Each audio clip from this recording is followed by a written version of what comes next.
పిల్లలకి పుస్తకాలు, పిల్లలకి పుస్తకాలు, పిల్లలకి యూనిఫాము, పిల్లలకి యూనిఫాము, పిల్లలకి సాక్షులు, పిల్లలకి సాక్షులు, పిల్లలకి బుక్కులు. ఓకేనా? ఒక చేతగాని దద్దమ్మ విద్యాశాఖ మంత్రిగా ఉంటే ఏ విధంగా ఉంటుందో ఈరోజు అర్థమవుతా ఉంది. చూసాం ఈరోజు ఎవరైతే పేద విద్యార్థులు ఉన్నారో వారి యొక్క తల్లిదండ్రులకు విద్య అంటేనే ఒక భారంగా ఈరోజు కనిపిస్తా ఉంది.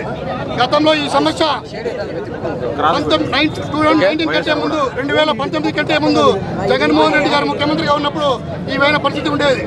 గతంలో ఎవరైతే పేద విద్యార్థులు ఉన్నారో ఆ రోజు చదువు భారమై ఆ రోజు పిల్లలందరూ కూడా పని చేసే పరిస్థితి ఆ రోజు కనిపించేది. అంతేకాకుండా చంద్రబాబు నాయుడు గారు ప్రైవేటు పాఠశాలకు అదేవిధంగా కార్పొరేట్ పాఠశాలకి ప్రిఫరెన్స్ ఇచ్చే పరిస్థితి, ఆ రోజు ఏవైతే ప్రభుత్వ పాఠశాలలు ఉన్నాయో ఆ రోజు మూసేసేటువంటి పరిస్థితి ఉండేది. అవన్నీ కూడా ఏదైతే జగన్మోహన్ రెడ్డి గారు పాదయాత్ర మొదలుపెట్టారో ఆ పాదయాత్రలో భాగంగా ఆ సమస్యలని కూడా తెలుసుకుని ఏదైతే విద్యార్థులందరూ కూడా స్కూల్లో పోకుండా పండగ పోతున్నారని తెలుసుకుని ఒక మంచి ఉద్దేశంతో ప్రతి ఒక్క పేద విద్యార్థి కూడా పండగ పోకూడదు, చదువుకోవాలి, చదువుకుంటేనే వారి యొక్క భవిష్యత్తు బాగుంటుందనే ఉద్దేశంతో ఆనాడు వైఎస్ జగన్మోహన్ రెడ్డి గారు తల్లికి వందనం అనే కార్యక్రమం ద్వారా ప్రతి విద్యార్థికి కూడా 15,000 రూపాయలు ఇచ్చి వారందరినీ కూడా బడికి వచ్చే విధంగా ఆ రోజు చేయడం మనందరం కూడా చూసాం. అంతేకాకుండా స్కూళ్ళకి పోయినప్పుడు అక్కడ వసతి సౌకర్యాలు సరిగ్గా లేని ఉద్దేశం గమనించి ఆ రోజు వాళ్ళందరికీ కూడా నాడు నేడు అనే కార్యక్రమం ద్వారా ప్రతి ఒక్క స్కూల్ని కూడా రూపురేఖలు మార్చడం మనందరం కూడా చూసాం.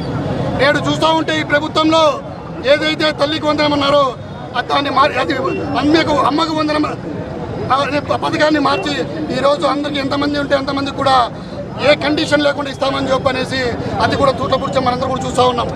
అంతేకాకుండా ఈరోజు మనం గమనిస్తే ఈ జూన్ 12వ తేదీ స్కూల్ ఓపెన్ అయినాయి. ఇంతవరకు కూడా ఈ ప్రభుత్వం పేద విద్యార్థుల పట్ల నిర్లక్ష్య వైఖరితో వారికి ఇంతవరకు కూడా బట్టలు కానీ స్కూల్ యూనిఫామ్ కానీ ఏదైతే స్కూల్ పిల్లలకు అవసరమైనటువంటి షూ అయితేనేమి బ్యాగ్ అయితేనేమి ఇంతవరకు పరిస్థితి లేదు. గతంలో కూడా మా యువజన విభాగం విద్యార్థి విభాగం కూడా పోయిన వారం కలెక్టర్ గారు రిప్రజెంటేషన్ ఇచ్చాం, కానీ ఇంతవరకు స్పందన లేదు. సో చూస్తూ ఉన్నాం మనం ఇదైతే ఏ విధంగా వైపు ఉందో టీడీపీ వారిది అని చెప్పనేసి ఒకటే చెప్తా ఉన్నాం. చంద్రబాబు నాయుడు గారు ముసలాయమ్మ కూడా పడుతుందనే పరిస్థితి కూడా ఆ రోజు చెప్పారు, కానీ ఇప్పుడు చూస్తూ ఉంటే ఈ ముసలివాడు ఇంతవరకు పట్టణంలో పరిస్థితి కూడా కనపడటంలా. మేము అందరూ అడిగితే వెళ్తున్నాం వైఎస్ఆర్ కాంగ్రెస్ పార్టీ వాళ్ళు, నీకు ఒకవేళ ముసలివాడు కాకపోతే వైఎస్ఆర్ కాంగ్రెస్ పార్టీ ఉన్నారో నీ చేత ఒక్కిచ్చే ప్రయత్నం ఈ నిరసన పూర్వంగా కూడా మీ అందరూ తెలియజేస్తామని చెప్పి తెలియజేస్తా ఉన్నాం. లోకేష్ గారికి ఒకటే చెప్తున్నాం, నీ శాఖ ఏదయ్యా, నీ శాఖ విద్యాశాఖ మంత్రి అయితే అన్ని శాఖల్లో కూడా నువ్వు పెడతావు, కానీ నీ విద్యాశాఖలో మాత్రం ఏమి జరుగుతుందో కూడా నీకు తెలియని పరిస్థితి.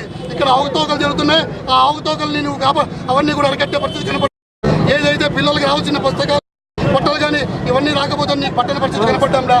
ఇవన్నీ ఒకటే చెప్తున్నాం, అందరి వాసన నువ్వు చూసుకొని చెప్పి తెలియజేస్తా ఉన్నాం.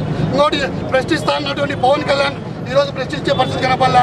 ఆయనకు మాత్రం ఏమయ్యా ప్రశ్నించలేదంటే నాకు నెలకి 50 కోట్లు అందుతుంది, సంవత్సరానికి 600 కోట్లు అందుతున్నాయి, 5 ఏళ్ళకి కానీ 3,000 కోట్లు అందుతున్నాయి. అందరప్పుడు కలిసి చూస్తాం, అప్పుడు కావాలంటే ప్రశ్నిస్తామని ధోరణితోనే ఉన్నావు. ఒకటే చెప్తున్నాం, వైఎస్ఆర్ కాంగ్రెస్ పార్టీ యువజన విభాగం విద్యార్థి విభాగం ఏదైతే మీరు ఇచ్చారో మీరన్నీ కూడా నెరవేర్చని పరిస్థితిలో పెద్ద ఎత్తున నిరసన తెలియజేస్తాం.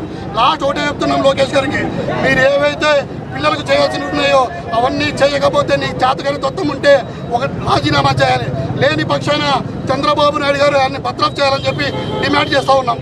ప్రభుత్వ వైఖరికి నిరసనగా వైఎస్ఆర్ విద్యార్థి విభాగం అదేవిధంగా యువజన విభాగం ఆధ్వర్యంలో అనంతపురం జిల్లా కలెక్టరేట్ ముందర ధర్నా చేయడం జరుగుతూ ఉంది. మా డిమాండ్స్ అదేవిధంగా మా యొక్క విన్నపం ఏమంటే, గతంలో పాఠశాల స్టార్ట్ కాకముందే పిల్లల యూనిఫామ్లకు కొలతలు తీసుకోవడము, అదేవిధంగా అది కుట్టడానికి అయ్యే ఖర్చులు కానీ వారి తల్లులకు ఇవ్వడము, బూట్లు షూసు అదేవిధంగా పుస్తకాలు తమ ఇంట్లో తమ పిల్లలను ఏ విధంగా అయితే కార్పొరేట్ కళాశాలలో పంపించినా, ఇంకో చోటుకు పంపించినా ఏ విధంగా చూసుకున్నాడు జగన్మోహన్ రెడ్డి గారు, అదేవిధంగా రాష్ట్రంలో ఉన్నటువంటి పిల్లలందరూ తన మేనల్లుళ్ళు మేనకోడళ్ళుగా భావించి వారందరికీ సరైన సమయంలో ఆయన అన్ని విధాలుగా జగనన్న గోరుముద్ద, పౌష్టికాహారము, స్కూల్ బుక్కుల్లో, యూనిఫామ్లు ఆ రోజు 2019లో ఇచ్చిండే బ్యాగు ఈ రోజుకు భద్రంగా ఉంది. మీరు ఇచ్చిండే బ్యాగు పట్టుమని 6 నెలలు నిలబడ్డంలే. కనీసం ఈ సంవత్సరము నాసి రకము ఈగపోయినా పర్లేదు, కానీ ఈ సంవత్సరం ప్రారంభమయ్యేపాటికి యుద్ధం చూపిస్తారు. అదే కరోనాలో జగన్మోహన్ రెడ్డి గారు రాష్ట్ర ప్రజలకు ఏ విధంగా సహాయం అంతకంటే చేస్తున్నాయా? ఇప్పుడు మీరు నీ కొడుకు విలాసాలకు జల్సాలకు ఫ్లైట్ దిగితే చేపరన్నట్ల మీరు మీ రాజకీయ హోదాను అనుభవిస్తారు తప్ప మీరు ఉన్న పదవికి మీరు విద్యార్థులు చేస్తున్నటువంటి న్యాయం ఏమైనా ఉందా ప్రశ్నించడానికి వస్తే అన్ని పవన్ కళ్యాణ్ ఈరోజు ఇంతమంది దారుణంగా విద్యార్థుల మీద హత్యలు జరుగుతున్నాయి, మానభంగాలు జరుగుతున్నాయి, ఏమన్నా ప్రశ్నించినావా? గతంలో 30,000 మంది మిస్ అయినారన్నావు, ఒకరినన్నా ఎతికి పట్టుకొచ్చావా?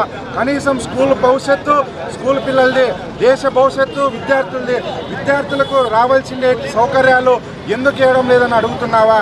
ఇవన్నీ ఇకపోతే ఈరోజు అనంతపురం జిల్లానే రేపొద్దున వీటన్నిటి మీద రాష్ట్ర వ్యాప్తంగా వైఎస్ఆర్ కాంగ్రెస్ పార్టీ అధ్యక్షులు జగన్మోహన్ రెడ్డి గారి ఆదేశాలతో యువజన విద్యార్థి విభాగం ఆధ్వర్యంలో ఇంతకు మించి జరుగుతాయని తెలియజేస్తున్నాం.